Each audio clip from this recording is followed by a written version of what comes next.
and obviously people who are joining us for the first time.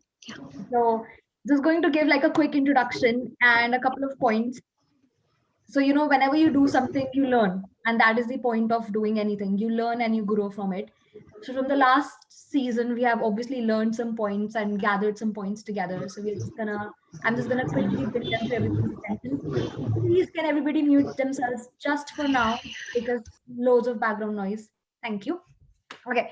So, class of full, we started this community, Gulleen and I, in the middle of lockdown, and we were like, right, psychology, drinks, obviously they go together, right? Because you don't always want to be too formal about with your colleagues. You don't always want to just be over emails, and you don't just want to discuss things that are already out there. You want to go a step ahead. You really want to see what, why, how, what are we doing about it, what are people actually thinking, what is going on. And a lot of times that is harder to do when you don't know someone, or when you feel like you have to be really rigid and formal and you don't feel safe.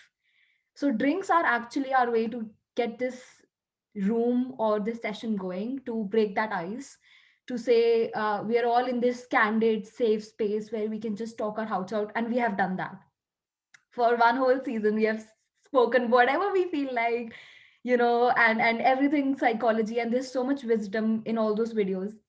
So this season, of course, we're going to do the same things, have some topics, share and discuss what is our knowledge, and then also grow with each other. What was beautiful last season was, and if you go back and see yourselves in these videos, is how beautifully we have grown in way of our communication, how eloquent we have become, how succinct we have become, how quickly we get to our point, and how much we appreciate each other's viewpoints as well. So definitely continue trying to do that. We definitely want to keep on time because it's Saturday. Everybody has things to get to, families to get to, different time zones. So we'll keep to time, 45 minutes. So really, really careful about how much time you're taking to get to your point, and how much time you're leaving for other people to share their points. So just keep that in mind while we have this space with us to express our thoughts. And obviously, a big thanks to Gurleen for amazing posters, keeping everybody on track, managing LinkedIn, doing everything, and for amazing drinks that I had with you in India. It was such a pleasure to finally meet at least one person from the series. So, Gurleen, thanks for that. Before I introduce the topic, Gurleen, do you have any sort of inputs or things you want to say at this point? No, I think you have covered it, covered pretty much all. And with the interest of time, I think we should start. Okay, there you go. Good stuff. So it's a fun topic, I think, and it's called impact, right? Let's just call it impact. And it's about these hard questions that we are asked as psychologists, or even if you're not a psychologist, as enthusiasts. So you're asked questions like, but why should I pay you money? What will you even do? What are the outcomes? And most of us have battled. So most of us sitting here have battled through it, and we have made our mark. But then what is stopping us from getting to the next stage? So this is just us asking those questions to each other. And I thought it might be a fun idea to go in a circle. So why don't we try something new today in the interest of the first series? I'm gonna ask a question, say perhaps to Swarali, a difficult question that I get asked in organizations. And Swarali, give me an answer. It can be an action, it can be what do you do, and then you get the opportunity to ask a difficult question to somebody else. How does that sound? Yes, that makes sense. I like the idea. Yeah, all Okay. good. It might be tough. It might be tough. Be candid, be open, be honest. If there is something that you can't answer, just say I don't get it. I don't know. Or really this is something I need help with. We might all come together and give some actions. But Yeah, the that makes sense. aim, or the last sort of goal is to get some actions from each question, right? So really, ask difficult questions because this is where we can do it. Asta, Juhi, I know you have joined in late, but essentially what we are doing is asking each other difficult questions that we get asked in an organization, and see what actions we are taking. and we'll do a quick, we'll do it with each other and then probably come to you so you guys understand it or see the format. But let's get started, and obviously before everything else, a big cheers to all of you for joining in, and Cheers. I'm so excited to hear your voice because I've spoken for too long now, so cheers. Cheers, everyone. Cheers. Cheers. Perfect. Who wants to get us going? Who is asking the first difficult question? Sakshi, you can probably start. You can ask Swarali a question Okay. and then we'll follow. Go All right, easy. Go easy. Go easy. Okay. So Swarali, I think you're just a new grad, right? So you've recently completed your master's. What do you think is, why do I need a psychologist in my organization? And I'm a bank, right? I have people in place, I have CHROs in place, I have CMOs in place. Why do I need you? Where is your biggest impact in my organization? Right. Okay, I'm going to try and put it in the best possible way. So, you need me to take care of the mental and emotional health of your employees, simply put. That will include a lot of things like, trying to place people for the right job, or maybe train people with a customized training and, delivering the training as well. Keeping a track of what the training has been about and whether it has been helping the trainees or not. Okay. Or maybe, how, like, design policies and make sure that those are implemented in the organization regarding mental health, since I'm a psychologist. So I think these are the 2-3 main things that you will benefit from if you hire me as a psychologist. Interesting. Anybody who wants to ask Swarali any other difficult question? Sorry to take your case, Swarali, but That's okay. people who have been in organizations or who have been at the receiving end of this answer. Any questions to Swarali as a follow-up? I think Juhi has a question. Yeah. Go for it, Juhi. Hi everyone. So the question I have is that what is it that you will do will be, what is it that one thing or two things or maybe few things that are different than what my HR is doing? Because they are also there to take care of the mental health or physical health or any kind of health of my employees. What would be your answer? Or anybody can probably jump in and Yeah. Anybody can jump in. We'll stop banging Swarali's head on this one. No, actually, this is a very good idea. Like, I like the question because it's going to give me an insight into my knowledge regarding difference between an HR and an IO psychologist. So, as I see it, HR people are not equipped with the knowledge that we psychology students have regarding psychology, and we are just, technically we might do similar things but we don't carry out the same things. Secondly, I would say that we are more or less, we have an advantage of, the counseling part which the HR doesn't have. And I think we might provide a bit more insight, like deeper insight than the HR people while making policies which revolve especially around mental health. So HR can look after your physical health, but I think the knowledge that they have about psychology and how people actually work and why do they do the things they do is something that is special to the group of psychologists. Interesting points. And obviously, we have all asked ourselves that question: how are we different from HR? Anybody else who has a different point on that? Because so this is something that was raised. This is, of course, Chetan, I'll come to you. This is something that was raised in an international conference in the UK that I was attending, and everybody was like, "But how do you differentiate yourselves from HR?" And it was between two different fields. And obviously I gave the points of policies. They are more like policy driven. They do more technical stuff, and they are more about legislature, while we are more about strategy, building capacity, talent pool, assessments. So more future vision or day-to-day take care. Any other points apart from this one? Chaitanya, you had something. Yeah, go for it. Yeah. Yeah. I think So first of all, good evening to everyone. Sorali, while you mentioned that HR and psychologists, they are, different, I would slightly differ. I would say they are part of the same family. Mhm. What we say in Hindi, वो एक ही परिवार के सदस्य हैं. Right. It is just that, there is a slight difference. Mhm. So what the thing is, like, now, when we talk about employee well-being, that is an aspect that has like come under the HR umbrella. So Mhm. now, like, when you talk about psychology, when you talk about HR, both to me are people serving function. At the end of the day, we are serving the people. Right. So it's just that a psychologist has like more knowledge towards the mind, while HR, when you view as someone as an HR professional, it has more to do towards the but I think they are somewhat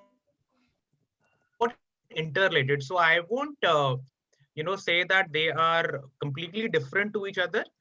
And now also you can say that these more and more psychologists are actually entering the HR fraternity.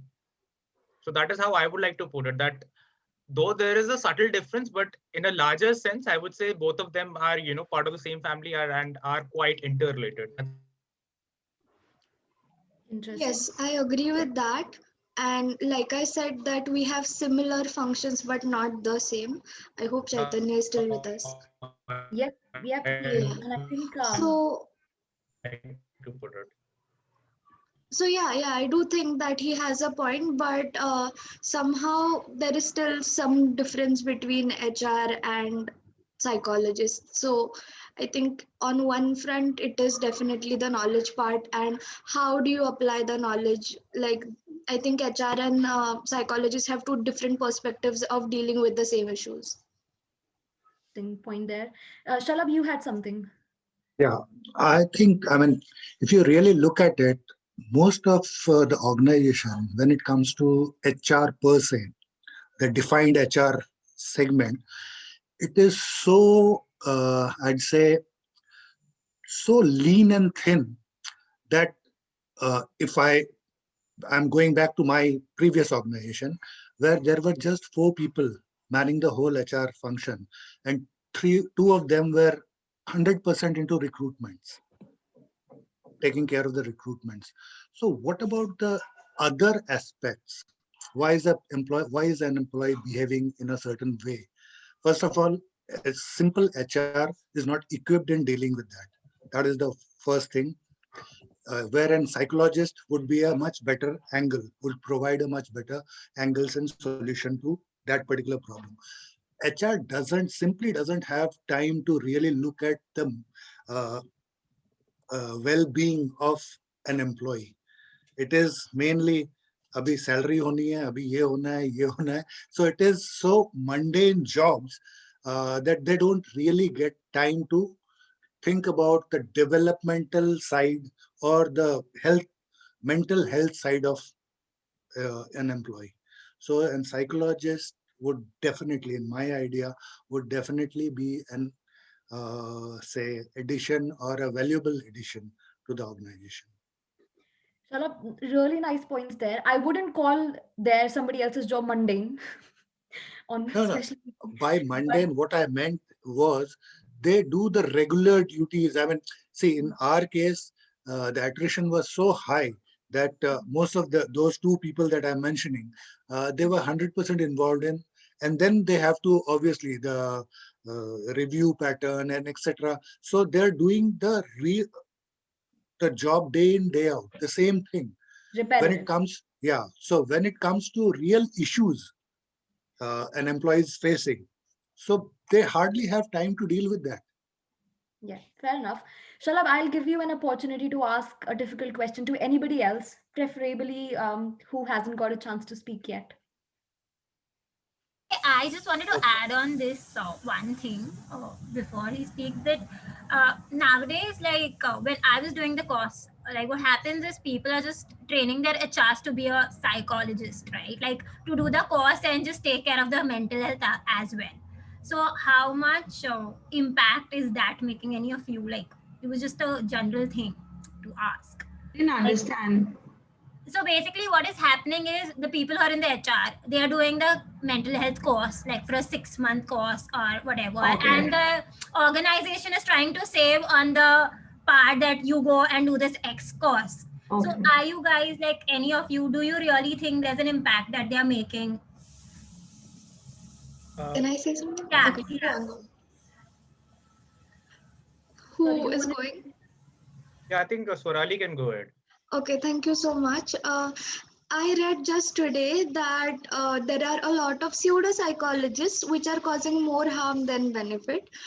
And Tanvi, to answer your question directly, you might, you might race with the psychologists in the industry, but you'll never beat them because that's just not like there are two different areas of expertise in my opinion.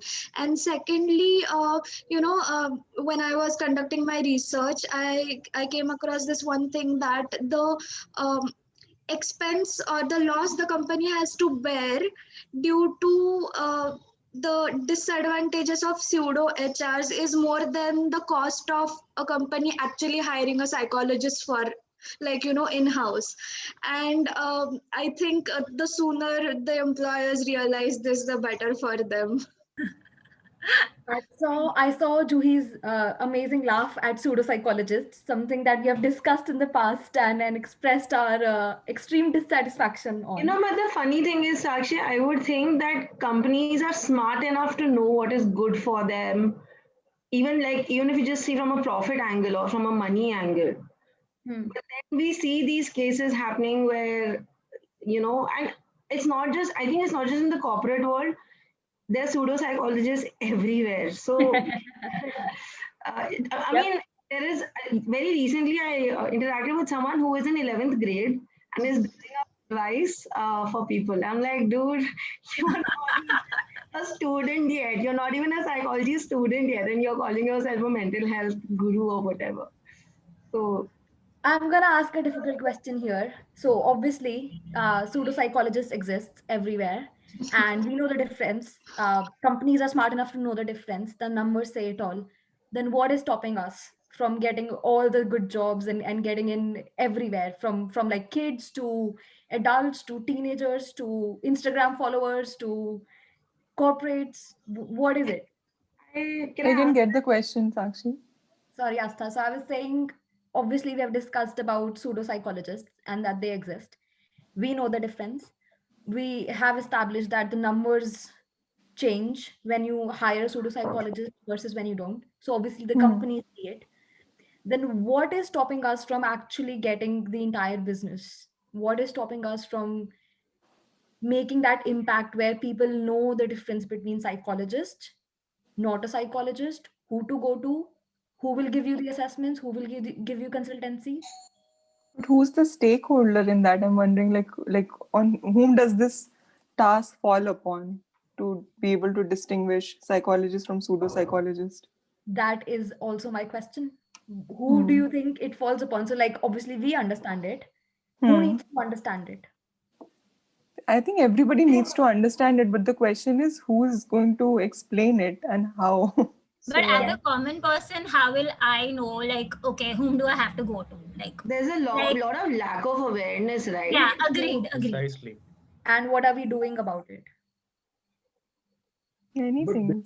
I think we should be spreading awareness about all these little nuances of what is the difference between a counselor and a therapist, a psychologist and a psychometrician. We ourselves as professionals need to take that onus on us because nobody else is going to do it for us. We have to do it somewhere or the other. I know and I understand that we have to do it, and I think from looking at all of your LinkedIn profiles, I know we are doing it. After probably we are doing like even more in everyday personal life, but I still don't understand where are we missing the mark. I think let me quickly jump in. I think I would go a step backwards, and I would see that why are pseudo psychologists more popular? I think that is because most of the people like comforting feel good truths. The whole thing about toxic optimism, that you always have a choice, this positivity, this is really contagious. And people don't understand that therapy, counseling, even organizational behavior for that matter, whatever interventions we do as organizational psychologists, that takes a lot of hard work from the client side as well.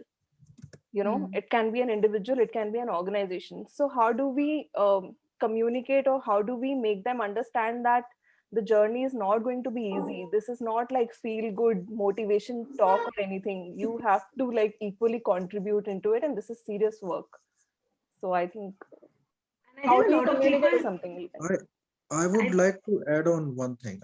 I'm sorry that I jumped in late into the conversation entirely, but before we are saying that, why it is important and why not, are organizations really looking after mental health of their employees?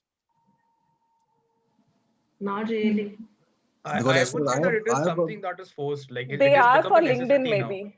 They are for for LinkedIn LinkedIn, because yes. they put it on LinkedIn, that we did a mental health awareness week or something. Now I'll give you 3 examples over here. In my last 3 organizations, they were all good organizations, like A plus category or A category, whichever you want to put in.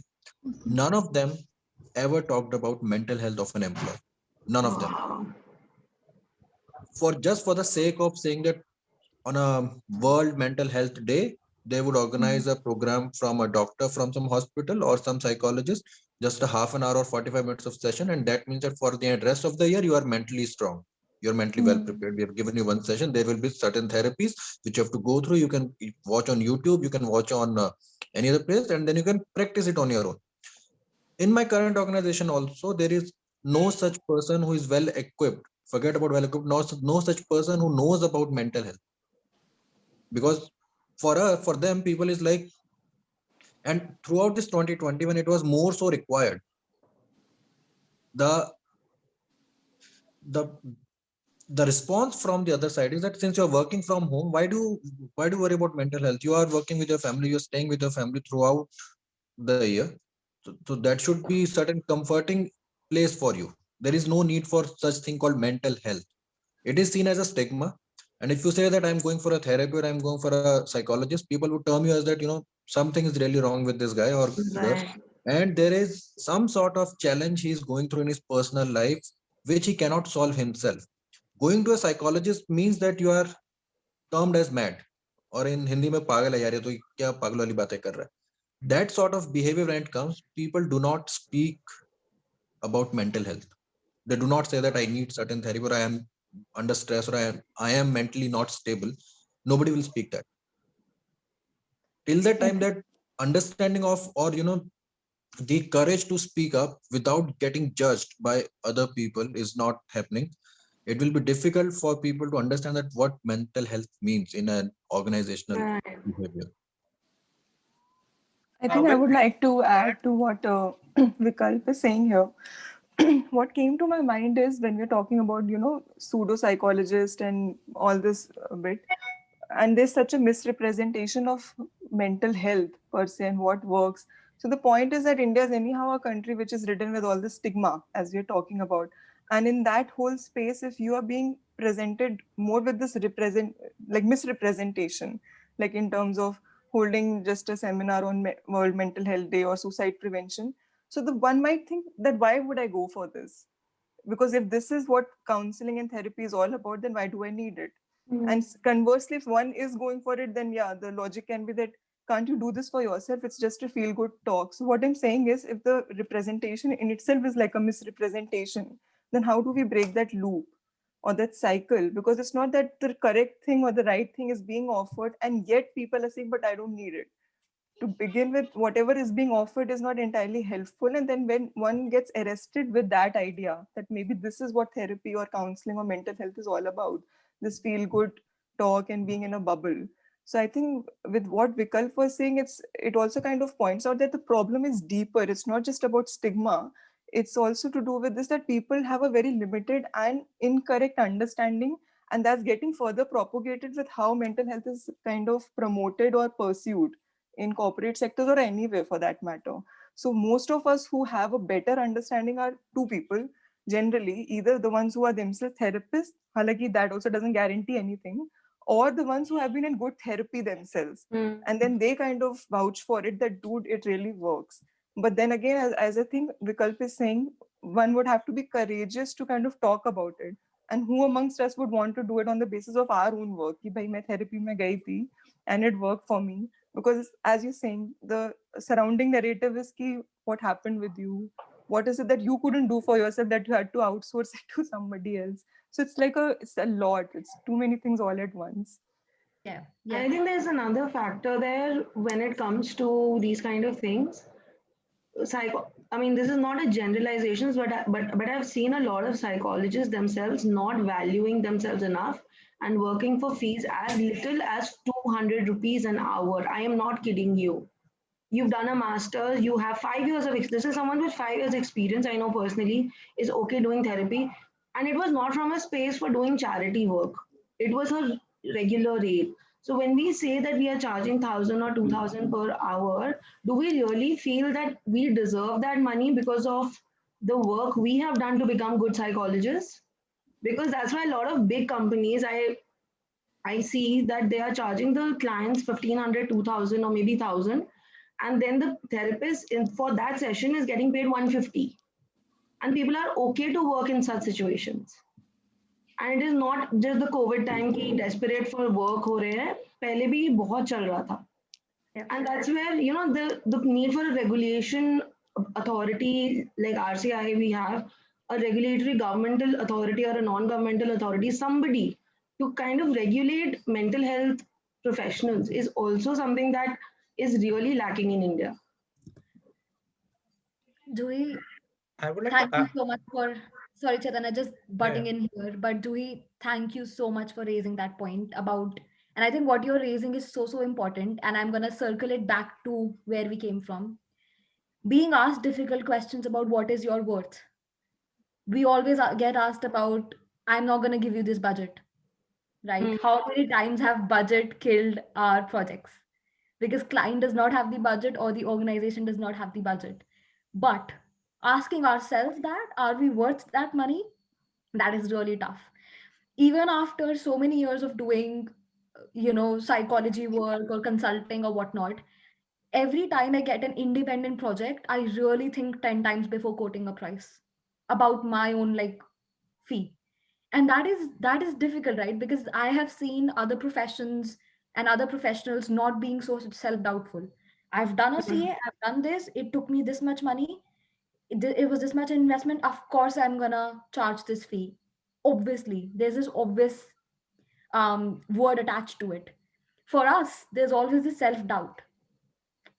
Am I worth that consultancy fee? Am I We worth somewhere also feel guilty charging a person who is in need of help that much, that okay, even though they may have the paying capacity, you sometimes, I have this a lot of times, like, you know, like that guilt that एक तो already ये problem है, उसके ऊपर तुमने एक financial problem भी डाल दिया है. Yep. 2000 a session or whatever is an added, drain on that person. So but then we need to view it as they're doing it like they would do it for a heart attack, they would go to a cardiologist, they are for their mental health, they're coming to us. If we don't equate that somewhere or the other with any other profession, like you were saying CAs, now CAs are more established, right? We are a budding profession. Mental health is a budding, it's fairly newer than a lot of professions. So I think we're also doubtful in that sense also, that should we or could we charge that much? I'm gonna ask a difficult question here. Sorry to, obviously, I know a lot of people want to say, I know Shalabi want to say something, but I'm gonna really ask a difficult question here because what I keep saying is we have to think about actions. We cannot keep discussing that this is wrong and this is wrong. We have to think about action. So, agree, we have self-worth problems. We have issues about should we charge that? Can we get 3 actions today and what are we doing for that? Personally, not even for organizations, what are we doing personally to put that worth on us? Well, I think Maybe first you of have. all, I think we should, like make people aware that who we are. Like whether you are a psychologist or whether you are an HR professional, the bottom line is we are people. So we are a people serving function. We are impacting lives. So if I talk about a psychologist or if I talk about a HR professional, so now what I've observed, with the passage of time, things do evolve. And as they say, change is the only constant. As Vikalp, earlier talked about psychology का मतलब क्या है? It's like, okay, you have a mental issue, दिमाग में कुछ भेजे में problem hai, and then you approach. But now I feel with the passage of time and also due to the COVID pandemic, both HR and as well as psychology as a domain has evolved. So we have Gurleen as an organizational psychologist, we have you Sakshi, who caters to different kind of a psychology, we have a child psychologist, we have a clinical psychologist. Similarly in HR we have like various domains. Otherwise HR what was like, it was like more like hire and fire. Now you have employer branding, you have employee well-being, you have learning and development, and etc etc. So I think awareness is a big thing which we, as whether we are a psychology professional or an HR professional, we need to first you know be aware and make aware that hey, we are impacting lives. So we are not, you cannot take us for granted.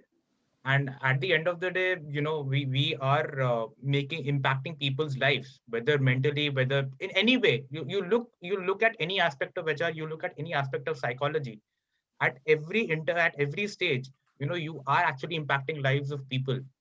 So that is there. And I read once, there's a famous share by Mir Taqi Mir, which talks about this impact thing, that बारे दुनिया में रहो गमज़दा या शाद रहो, बारे दुनिया में रहो गमज़दा या शाद रहो, कुछ ऐसा करके चलो यहाँ की बहुत याद रहो.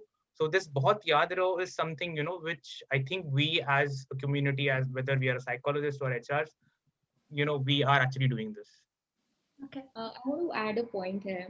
So actually, I've been through this whole journey, and I can, like totally relate with whatever we're discussing right now.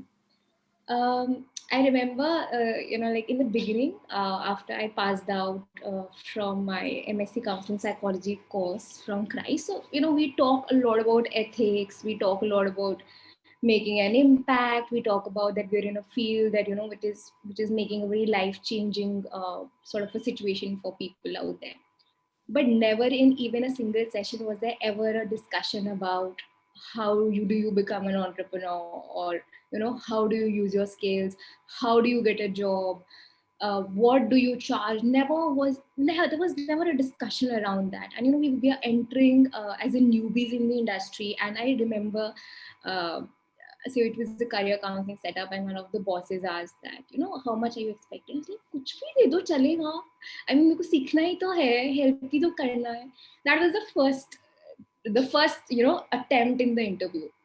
And then after some time I realized that, oh my god, like how stupid is that of me, like that, like now I look at it very objectively. I was like, oh my god, because then they know, you can like use this person as much as you can, like use their potential as much as you can, make us slog day in day out, and because we love our work thoroughly, so we are doing it.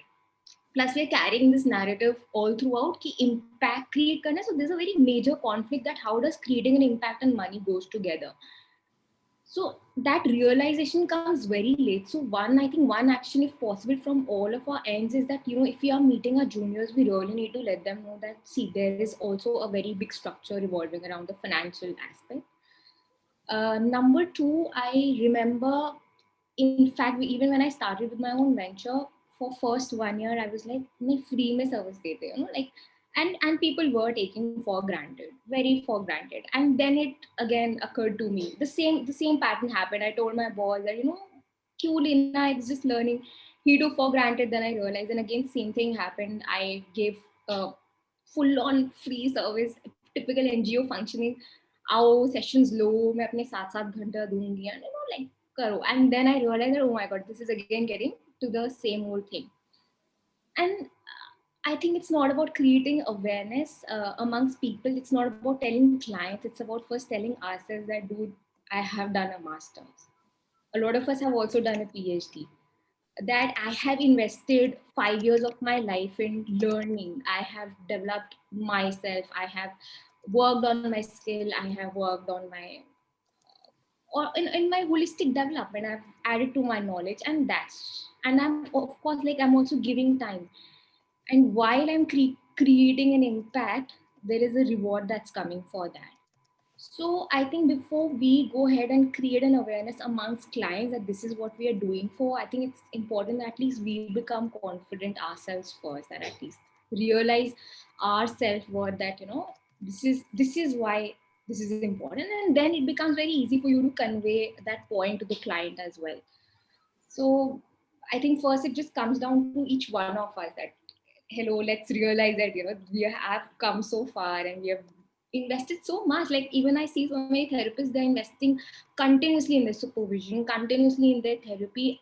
They have nothing, but they're just investing. So if you're not coming from a very well of background, you can't enter the field of psychology, so to say, if you look at it that way. And that's sad reality. So I think, yeah, I mean, the first awareness got to start from here is what I wanted to add. Crux of the whole thing. Excellent, Bhumika. And there is something there that you said, which is almost the feeler of our next topic. So I'm going to keep that under wraps. Shalabh and Gurleen, you had to say something. Yeah, I just wanted to add another point from psychometrics point of view. So research has indicated that on a Big Five model of personality, people who are low on agreeableness, people who are high on agreeableness, agreeable people do not talk about money that often. Similarly, if you look at MBTI, feelers as against thinkers do not talk about money that often. So it is also about personality. So we need to understand that asking for money is not something to be shy of.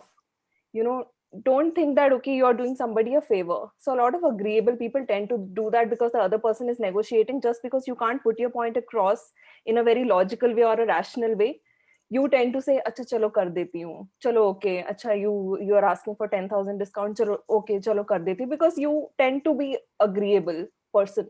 So maybe work on assertiveness. That is something I would recommend, and that is the reason why Jordan Peterson has done a lot of research in this area, and he has particularly shown that women are generally, I'm not saying all women, but women generally score high on agreeableness. So it is also women, it can be looked at as a very feminine trait or a women centric trait, which is why I think especially women should definitely work on their assertiveness. And I think a lot of us in the helping field would be coming from an agreeable trait and also the feeling trait. So, that actually just sinks in very well with whatever we are discussing. Yeah. And Cheshta has put in a point on the group, and she said, lay down the steps. That is so important. I think one of the biggest things that I've learned, at least in the past year, working independently or with a consultancy, is you have to lay down the steps. What exactly are you going to do? What is the action plan? What is the project plan? When do they see? So, how we talk about numbers and organizations like numbers. Before numbers come in, you have to show a project plan. What date can you expect the results? What date can you start seeing a change? Even if the timeline can change in the future. I think that is the starting point where you say, oh my God, I'm going to spend 4 weeks on this project. This is my fee, right? This is where you'll see the change. That's when you can pay me. So I think laying down steps is brilliant point. And then obviously, Chaitanya, you raise a great point that I'm all for branding yourself, and doing that by whatever means is possible, marketing yourself. Shalabh, your chance to speak up. Shalabh, you're on mute. Right. So to answer your first question, which you raised, when the company or people know what is required, but why don't they go ahead? Simple. You have answered during our discussion. It is only the money. It is only the money that stops companies from going for the obvious choice. It's just simple case of, and especially the Indian companies. I'm not talking multinationals might go in for what is the right thing to do, and they'll go ahead. But if we look at Indian companies, they are totally money. That's you talked about budgets, how many projects being killed due to budgets. I mean, if we really look at it, that is the whole. I mean, that is like hitting the nail on the head. That is first point. The second point where you said, how do we go ahead and brand ourselves or charge for whatever we are worth? I'll just share a very, very simple example. Currently, my LinkedIn profile says NLP practitioner open to collaboration.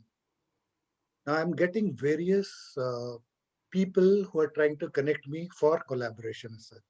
So one such thing happened, and we discussed what they needed to work, and I said, okay, I can work on that. And now this was, see, it was a three-party thing. So I was the third party. So there's a client, there's an agency who's working for the client, but the work that is required, the agency doesn't have expertise to do that work. So they hired me as an SME to, they were talking to me as an SME to do that work. So they called me up and they set up a con call with the first party, the client, so that, okay, this is the SME that we are talking to, and just to make sure that, okay, the company or the client feels that, okay, the SME has the expertise to deliver on whatever their requirement is. Okay, this was discussed, and then when it came to my pricing, because this agency, obviously it has to bill whatever my pricing and then has to take their own deal cut from that. So I stated my price, simply stated my price, and there were no discussions as such. They agreed to that. So if they were not agreed to, so I was very clear that why am I asking this price? So what is the value that I'll be giving? Because my idea about for training per se or doing any work is, it will be probably, it might, there will be people who can provide probably better service, but if you come to me, you'll get the best of service, first of all, and it is worth it. So I'll be spending, you will not get off the shelf.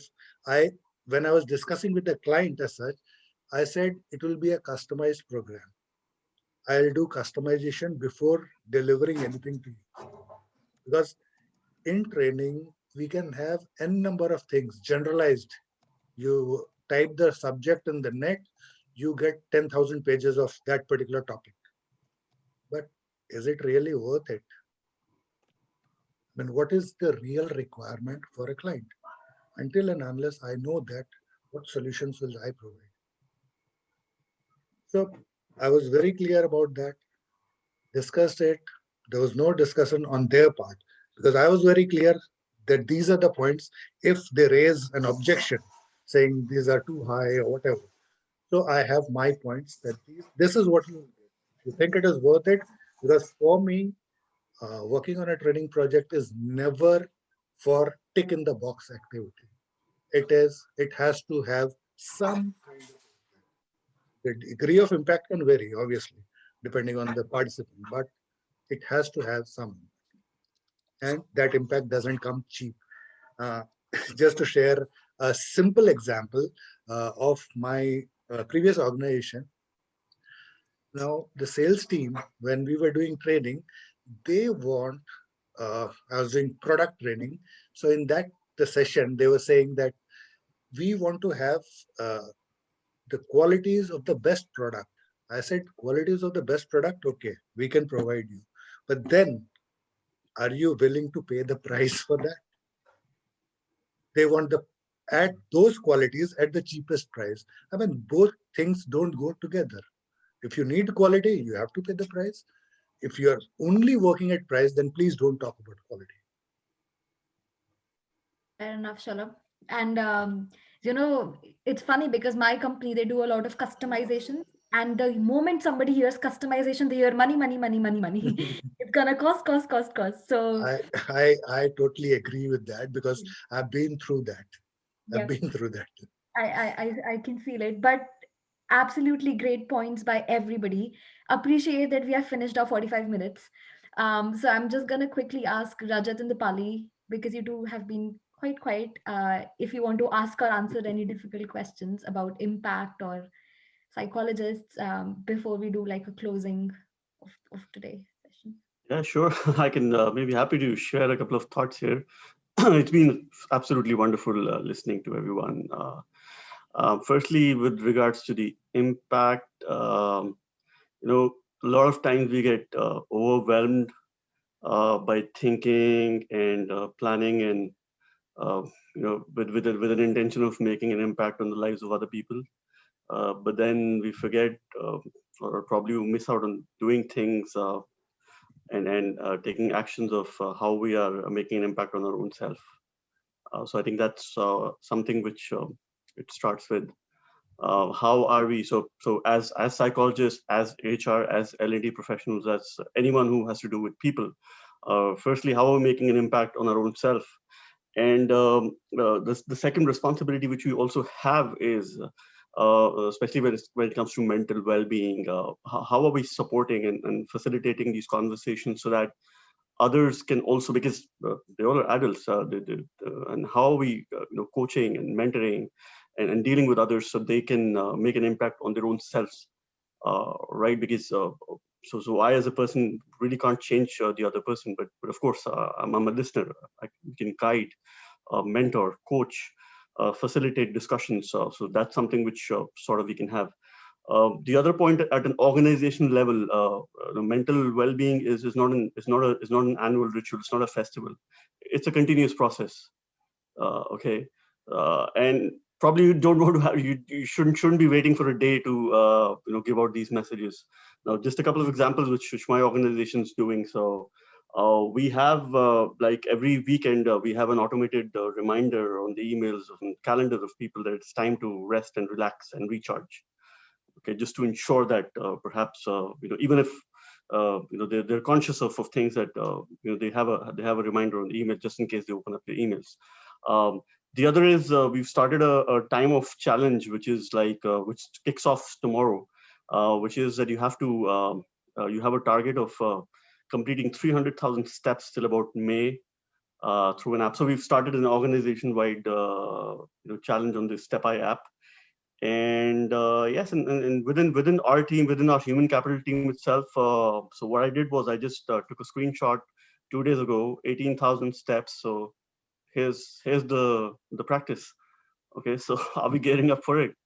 So yeah, I think all of these things matter quite a lot at an individual as well as an organization level. Just to, you know, perhaps share with you what we've done, so it might help.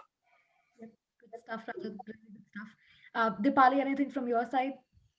I was just listening all this while because I haven't been a part of this group, so it was lovely to just hear all the perspectives, and it kind of validates what I feel. So I feel like I'm not alone in feeling what I'm feeling. So that's nice to know. And I'm just going to take action points from my end. I think what I'm going to do is say a little more of no instead of just taking on everything on board, because being psychologists, or generally, I mean, if you are, people are opening up to this concept and they're reaching out, and so we can spread ourselves thin, but we have to learn how to say no too, just so that we can be an expert in what we're doing instead of spreading ourselves thin. Or at least that's for me, that's something I want to do, and that's the learning I have. And in terms of, I mean, there's lots I wanted to talk about, but this is, I mean, it's 45 minutes, so I possibly can't talk about everything, but I think there's only onwards and upwards. I mean, I think that there's lots happening around the world, and COVID has just helped us as psychologists to take it only upwards and onwards. So I'm seeing this as a positive thing going forward. I mean, COVID is horrible, but it also brought out a lot, which was much needed. And it's our chance as psychologists to, you know, hang on to that and take it forward. And that's what I've learned. I'm learning so far. Let's put it that way. But thank you for organizing this, Sakshi. That's really great. You know, it just reminded me, Dipali, while you were saying something about this COVID, it just reminded me of a very famous line by Mirza Ghalib, and it's related to, actually, if you guys can relate it to, you know, this COVID thing, that how it has, you know, changed. And I feel I completely agree with what Dipali said, that for people serving functions like psychology and HR, it's going to, you know, this COVID pandemic, though it caused a havoc, but also, you know, in the times to come ahead, it's going to definitely, benefit both the professions. So this is a small share by Mirza Ghalib, which you can relate it to this pandemic, and which will actually, I think, be beneficial for the domain of psychology and HR. So it goes like, ना था कुछ तो खुदा था, ना था कुछ तो खुदा था, कुछ ना होता तो खुदा होता, डुबाया मुझको होने ने, डुबाया मुझको होने ने, ना होता मैं तो क्या होता. So the point I'm trying to make here is, if the pandemic had not taken place, things won't have evolved, especially in the context of the domain of psychology and HR. That's how I'd like to sum it up. Yeah, I mean, for my personal, just in the last 12 months, I live in the UK at the minute, but I've had such brilliant conversations with people back home in India and elsewhere, which I wouldn't have had before. Like, I'll take an example of just my brother. He's a, strong Indian man. We do not talk about mental health, that's not a normal thing. But it's amazing how we've opened up in the last 12 months and spoken about things that we haven't done in the past. So I kind of agree with Rajat. It starts with ourselves, and we've got to start. And I think I'm trying to do my bit in having those conversations, and I only see it getting better. Or at least that's how I'm feeling. I don't know why. Yeah, just to add to Dipali's point, where she said that saying no to a lot of things. Now, we talk about doing so many things. Just a contrary view. If we don't do a lot of things, we'll be much more productive. Because currently we do a lot of things which are not required, which we don't need to do. Absolutely. Yeah, that's what I mean by saying no. Yeah. So if we list down what we do and then remove the non-essential items, we'll be much more productive. Could you unpack this a little? I didn't get it. See, Joy, if you remember so many of our discussions that we have had, thinking about that pagal, the word pagal, okay, like I said, and even on my social media, etc. things, I live in Delhi, and most of the places where I live, there's a park nearby. So the children keep on playing, and the most common phrase that I hear from my balcony is "Pagal hai kya?" That's the most common phrase that I hear. And it's not just, and this is what I'm talking about, children. When we move ahead, age-wise, I'm saying, adults, etc., anything that is not suitable or that I don't like, I simply term it as pagal hai kya. Or it's not understood, you call it pagal. Yeah. That is one thing. And the point that I was making, Julie, was simple.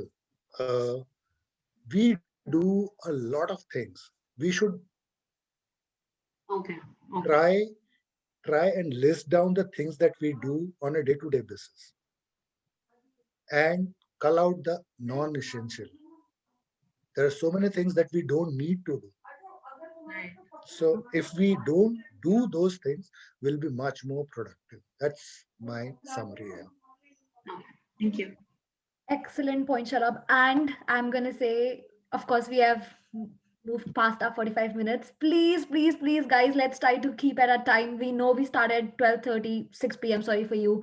That means we need to finish in 45 minutes. Keep a track on the clock. It's very hard for me to close. And we lose people before closing in. But excellent point. So always worth it. Shalabh, what I hear from you is what not to do. And that's the topic that is coming to my mind. Gurleen, this one is for you. What not to do as professionals that is hampering our own profession?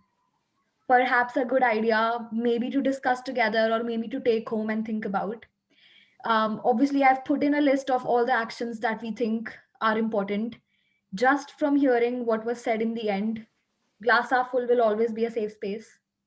This will always be a space where we correct each other if we feel like that is hampering the profession, or a space where we can have those difficult conversations about dark psychology, feelings, behavior, and anything else. So if anybody needs support from each other in public, in the session, or outside of it, go for it. I don't think anybody will have a problem, so go for it.